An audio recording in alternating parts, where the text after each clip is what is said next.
ఇక రెండు తెలుగు రాష్ట్రాల ఎమ్మెల్యే కోట ఎమ్మెల్సీ ఎన్నికలకి సంబంధించి కూడా నోటిఫికేషన్ విడుదలైంది. అటు ఏపీలో మార్చి 20, ఇటు తెలంగాణలో 29 నేపథ్యంలో updates AP bureau chief AP updates Ramarao అందిస్తారు. ఇక తెలంగాణ బ్యూరో ఇన్ఛార్జి నవీన్ తెలంగాణకి సంబంధించిన ఎమ్మెల్యే కోట ఎమ్మెల్సీ ఎన్నికలకి సంబంధించిన అప్డేట్స్ అందిస్తారు. ముందుగా నవీన్తో మాట్లాడదాం. నవీన్,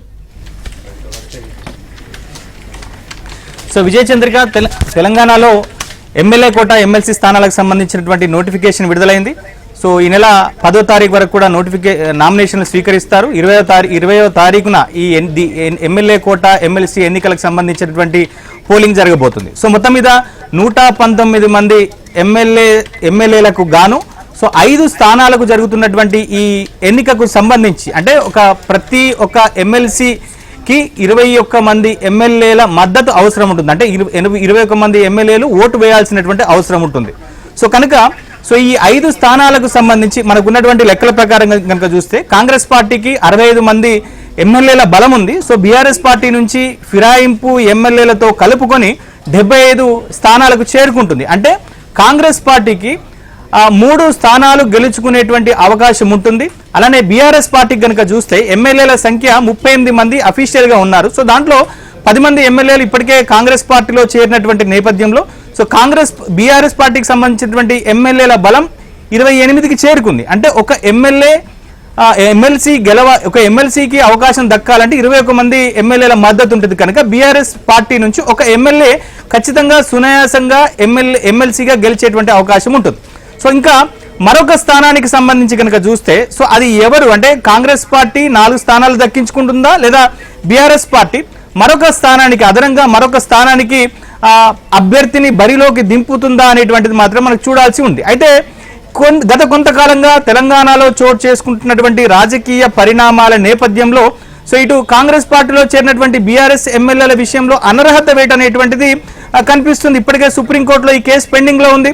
సో ఈ నేపథ్యంలో ఈ ఎమ్మెల్యేలు కనుక అంటే కాంగ్రెస్ పార్టీలో చేరినటువంటి ఈ 10 మంది ఎమ్మెల్యేలు బీఆర్ఎస్ పార్టీ ఒకవేళ రెండవ అభ్యర్థిని కనుక బరిలోకి కనుక దింపితే సో వాళ్లకు ఓటేస్తే మాత్రం కొంత రాజకీయంగా తెలంగాణలో సంచలనం జరిగేటువంటి అవకాశాలు అయితే కనిపిస్తున్నాయి. మరోవైపు కొంతమంది కాంగ్రెస్ పార్టీలో కూడా కొంతమంది అసంతృప్త ఎమ్మెల్యేలు ఉన్నారు. సో వాళ్ళు కూడా తాము బరిలోకి కనుక దింపితే అంటే రెండవ అభ్యర్థిని బరిలోకి కనుక దింపితే ఖచ్చితంగా రెండవ స్థానాన్ని కూడా తాము గెలుచుకుంటామనేటువంటి ధీమాతో ప్రస్తుతం బీఆర్ఎస్ పార్టీ నాయకులు ఉన్నారు. సో ఇది ఒక రకంగా ఈ ఎమ్మెల్యే కోట ఎమ్మెల్సీ ఎన్నికలు అనేటువంటివి తెలంగాణ రాజకీయాల్లో రాబోయే రోజుల్లో సంచలనాలకైతే కేంద్ర బిందువుగా మారేటువంటి అవకాశాలు అయితే కనిపిస్తున్నాయి. సో 2014 నుంచి ఇప్పటి వరకు ఈ ఎమ్మెల్యే కోట ఎన్నికలన్నీ కూడా పూర్తిగా ఏకగ్రీవమయ్యాయి. సో ఎక్కడ కూడా పోటీలు జరిగినటువంటి పరిస్థితి లేదు. కానీ ఈసారి సో సంఖ్యాబలంగా చూస్తే కాంగ్రెస్ పార్టీకి 3 స్థానాలు అలానే బీఆర్ఎస్ పార్టీకి 1 స్థానం దక్కేటువంటి అవకాశం ఉన్నటువంటి నేపథ్యంలో మరొక స్థానానికి ఎవరు పోటీ పడతారు లేదా బీఆర్ఎస్ పార్టీ పోటీకి నిలిపితే సో ఎట్లాంటి పరిస్థితి ఉంటుందనేది మాత్రం కొంత తెలంగాణ రాజకీయాల్లో చర్చనీయాంశంగా మారింది. అయితే సిపిఐ పార్టీ కూడా ఒక స్థానాన్ని కాంగ్రెస్ పార్టీ నుంచి ఎక్స్పెక్ట్ చేస్తోంది. మరోవైపు ఇప్పుడు ఎంఐఎం పార్టీ కూడా కాంగ్రెస్ పార్టీకి మిత్రపక్షంగా ఉన్నటువంటి నేపథ్యంలో సో గతంలో కూడా అంటే ఇప్పుడు ఈ ఖాళీ అయినటువంటి 5 ఎమ్మెల్యే స్థానాలు కూడా బీఆర్ఎస్ పార్టీ గతంలో 4 స్థానాలను దక్కించుకుంది, 1 స్థానాన్ని ఎంఐఎం పార్టీకి ఇచ్చింది.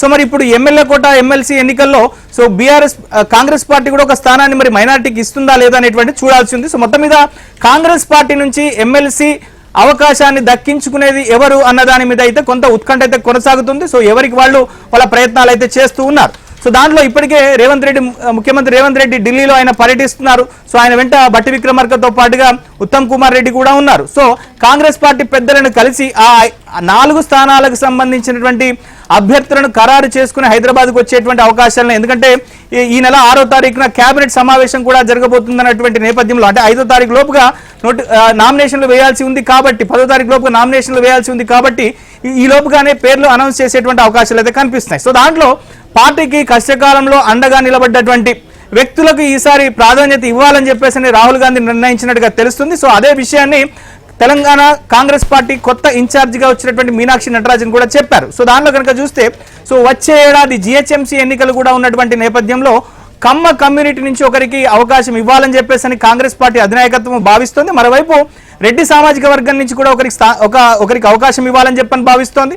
సో మరోవైపు బీసీలకు కూడా ఇప్పటికే బీసీ కులగణనను చేసినటువంటి పార్టీగా కాంగ్రెస్ పార్టీ ఇటు దేశవ్యాప్తంగా కూడా ఇప్పటివరకు ఏ రాష్ట్రం కూడా చేయనటువంటి విధంగా ఒక సాహసం చేసింది కాబట్టి ఖచ్చితంగా బీసీ కమ్యూనిటీస్ నుంచి కూడా ఒకరికి అవకాశం ఇవ్వాలని చెప్పేసి కూడా కాంగ్రెస్ అధిష్టానం భావిస్తుంది. మరోవైపు ఈ 65 మంది ఇప్పుడు ఉన్నటువంటి కాంగ్రెస్ పార్టీ ఎమ్మెల్యేలో ఒక్కరు కూడా మైనారిటీ సామాజిక వర్గానికి సంబంధించినటువంటి ఎమ్మెల్యే లేరు. అయితే ఈ ఎమ్మెల్సీ ద్వారా అంటే ఎమ్మెల్సీగా అవకాశం ఇవ్వడం ద్వారా ఒక మైనారిటీ అంటే ముస్లిం కమ్యూనిటీకి అవకాశం ఇవ్వాలనేటువంటి ఆలోచనలో కాంగ్రెస్ పార్టీ ఉన్నట్టుగా తెలుస్తుంది. ఇక ఎస్సీ కమ్యూనిటీకి సంబంధించి సో ఒకరికి అవకాశం ఇవ్వాలని చెప్పని చూస్తాం. సో మొత్తం మీద మనకు ఉన్నటువంటి సమాచారం మేరకు కాంగ్రెస్ పార్టీలో ఈ 5 స్థానాలకు సంబంధించి దాదాపుగా ఒక 2 డజన్ల మంది ముఖ్య నేతలు, సీనియర్లు, జూనియర్లు, అలానే పార్టీ కోసం కష్టపడ్డటువంటి నేతలంతా కూడా ఈ ఎమ్మెల్సీ స్థానాలను ఆశిస్తున్నటువంటి పరిస్థితి కనిపిస్తుంది. సో మొత్తం మీద కాంగ్రెస్ పార్టీ నుంచి కనుక ఆశిస్తున్నటువంటి వాళ్ళ వివరాలు కనుక చూస్తే కమ్మ కమ్యూనిటీ నుంచి కుసుమ కుమార్ సో ఆయన ఎక్స్పెక్ట్ చేస్తున్నారు, అలానే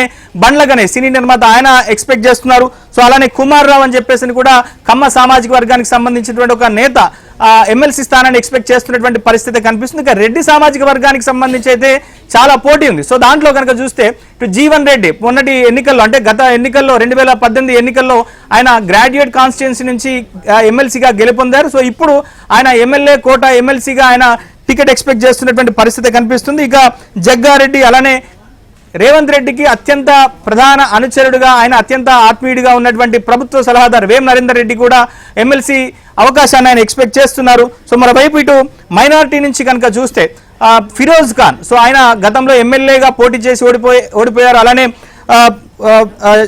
ఫహీం ఖురేషి సో రేవంత్ రెడ్డికి అత్యంత అనుచరుడుగా ప్రధాన అనుచరుడుగా ఉన్నారు, ఆయన కూడా ఎక్స్పెక్ట్ చేస్తున్నారు. సో మాజీ మంత్రి షబ్బీర్ అలీ కూడా ఎమ్మెల్సీ అవకాశాన్ని ఆయన ఎక్స్పెక్ట్ చేస్తున్నటువంటి పరిస్థితి కనిపిస్తుంది. ఇక బీసీ సామాజిక వర్గానికి సంబంధించి యాదవ కమ్యూనిటీ నుంచి ఎక్కువగా పోటీ ఉంది. సో దాంట్లో అంజన్ కుమార్ యాదవ్ కావచ్చు లేదా చరణ్ యాదవ్ కావచ్చు సో వీళ్ళంతా కూడా ఎక్స్పెక్ట్ చేస్తున్నారు. మరోవైపు గద్వాల నుంచి ఎమ్మెల్యేగా పోటీ చేసి ఎమ్మెల్యేగా పోటీ చేసి ఓడిపోయినటువంటి సరిత తిరుపతయ్య యాదవ్ కూడా ఎమ్మెల్సీ ఛాన్స్ ని ఆమె ఎక్స్పెక్ట్ చేస్తున్నటువంటి పరిస్థితి కనిపిస్తుంది. ఇక మాజీ ఎంపీగా ఉన్నటువంటి మదియాషి గౌడ్ కూడా ఎక్స్పెక్ట్ చేస్తున్నారు. అలానే ఎస్సీ సామాజిక వర్గానికి సంబంధించి అద్దంకి దయాకర్ కూడా ఎక్స్పెక్ట్ చేస్తున్నటువంటి పరిస్థితి. ఇక బీఆర్ఎస్ పార్టీ నుంచి ఒక స్థానం ఖరారు కాగా అంటే ఒక స్థానానికి ఖచ్చితంగా గెలుచుకునేటువంటి అవకాశాలు ఉన్నటువంటి నేపథ్యంలో సత్యవతి రాథోడ్కే మరొకసారి ఛాన్స్ రెన్యూవల్ చేయాలనేటువంటి ఆలోచనలో పార్టీ అధినాయకత్వం ఉన్నట్టుగా తెలుస్తుంది. సో మొత్తం మీద ఈ 4 స్థానాలు అయితే ఖచ్చితంగా కాంగ్రెస్ పార్టీ అలానే బీఆర్ఎస్ పార్టీ ఒకటి దక్కించుకునేటువంటి అవకాశం ఉంది. సో మరొక స్థానం ఇటు కాంగ్రెస్ ఖాతాలో పడుతుందా లేదా